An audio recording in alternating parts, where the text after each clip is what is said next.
What are charter cities and why are right-wing think tanks so excited by them? It's a question that needs to be asked because the Institute for Economic Affairs in the UK, the think tank that brought you Liz Truss's economic policies, is now talking very heavily about the need for charter cities in this country. So, because they appear to have influence, and Labour appears to be jumping on any mad right-wing idea coming out of Tufton Street right now, I think we need to talk about charter cities. There is no great mystery to what a charter city is. Think about Hong Kong and you will understand what a charter city is. It's a small territory carved out of a bigger jurisdiction. It has its own government, it has its own laws, it has its own taxes, and the whole supposed benefit of a charter city is that these places can promote growth in a way that the country as a whole cannot. I've got to tell you, I think the whole idea is not just mad, but dangerous and deeply destructive. Let's just sit back for a minute and think what it is that these people say is so good about charter cities. Their argument is that if we have charter cities, these places can compete against each other. So Newcastle, as a charter city, will compete against Southampton, which will compete against Cardiff, which will compete against Glasgow. That's literally what they mean. They want each of those cities, and of course there are plenty of other places that could become charter cities, to have their own governments. They want them to have their own rules for electing politicians. They want them to have their own tax laws. They want to have their own trade laws. They want them to have their own tariff systems. They want them to have their own employment laws, their own types of company, and everything else that you can think of. And the aim, let's be blunt, is very simple. What they want to do is have these cities compete with each other. And the competition is to reduce regulation to the greatest possible degree. We are already seeing Labour buying into this idea. They are reducing the regulation of monopolies in the UK. They're now going to abandon audit reforms so that we get less information and less good quality information from companies because they think the consequence will be increased growth, even though there's a risk of major failure for investors.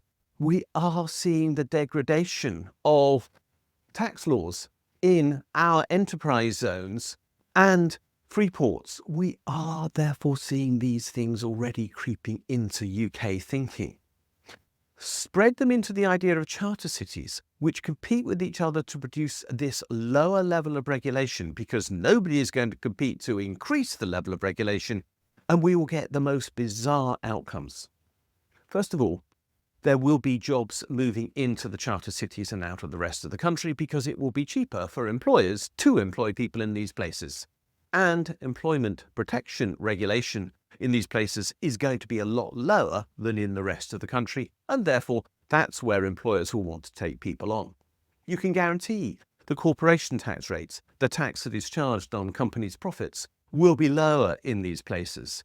You can almost be certain that there will be reduced regulation on things like environmental issues and on perhaps the use of certain dangerous components or ingredients or whatever in the construction of products.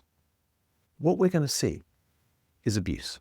And that is what this whole thing is about.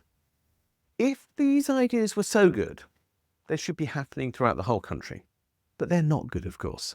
They're actually about trying to pioneer a system whereby we end up with something much worse than we get if the country as a whole was exposed to these things. The narrative is that competition is great and therefore these places will pioneer the path for everywhere else. But actually, they won't. What they will do is transfer wealth from the rest of the country into these places, where the gain from that wealth will not go to the employees who are located in, whether it might be Newcastle, Southampton, Cardiff or Glasgow, but instead it will be passed on to those people who own the businesses in those charter cities. This is about the concentration of wealth. It is about an abusive system. It is about undermining the organisation of national government. It is about actually destroying the ability of a national government to control the economy of the place for which it is responsible. Pass over the control of taxation to these cities, and you will not have a coordinated macroeconomic policy. You won't have a stable currency. But of course, the people who are promoting these places are also dedicated to the idea of Bitcoin as a currency, which is equally destructive of our well-being. And they are also determined to undermine the role of the elected politician. And that, of course, is what this is all about. They are trying to undermine the role of central government. Now, I don't mind if Scotland becomes independent, because that's totally different from a charter city. There is an identifiable historical country called Scotland, with its own traditions, its own laws, its own education system, and so on. I don't mind if Wales becomes independent, because again, it's already a country. And I'll say the same of Northern Ireland, whether as an independent place or as part of Ireland as a whole. But what I do object to is the idea that we can actually create individual city-states within the UK whose sole purpose is to destroy effective government in this country. And let me just explain what I mean by destroying effective government in the whole country. Let's just come down to some basic issues. For example, let's suppose a charter city does allow the use of ingredients in the making of food which are not permitted elsewhere.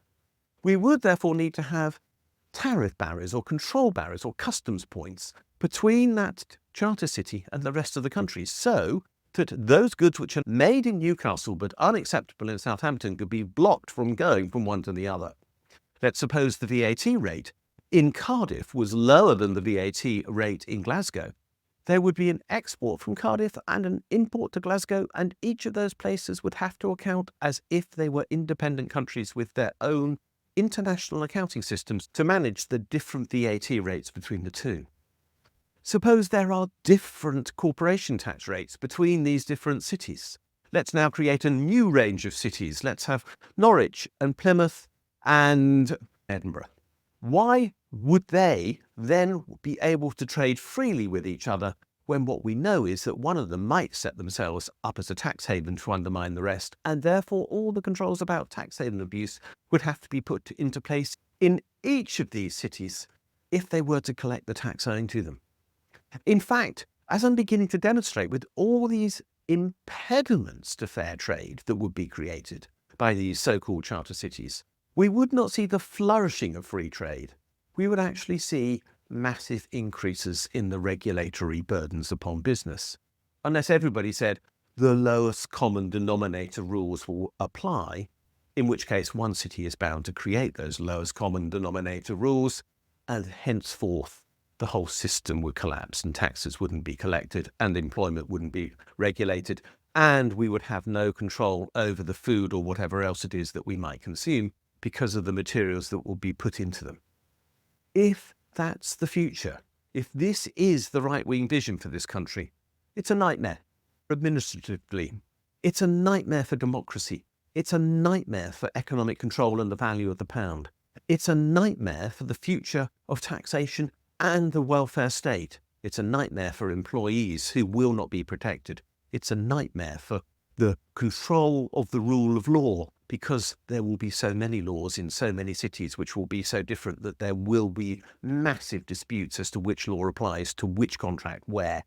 All of this is actually simply designed to destroy our system of government and management of an economy for the well-being of all.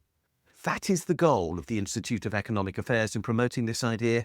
That is their dream, and we have to oppose it, because if we believe in democracy, if we believe in economic management for the benefit of everybody, if we believe in fair competition, and we believe in low regulation, which charter cities would destroy, then we have to say no to charter cities and do so very loudly and very strongly.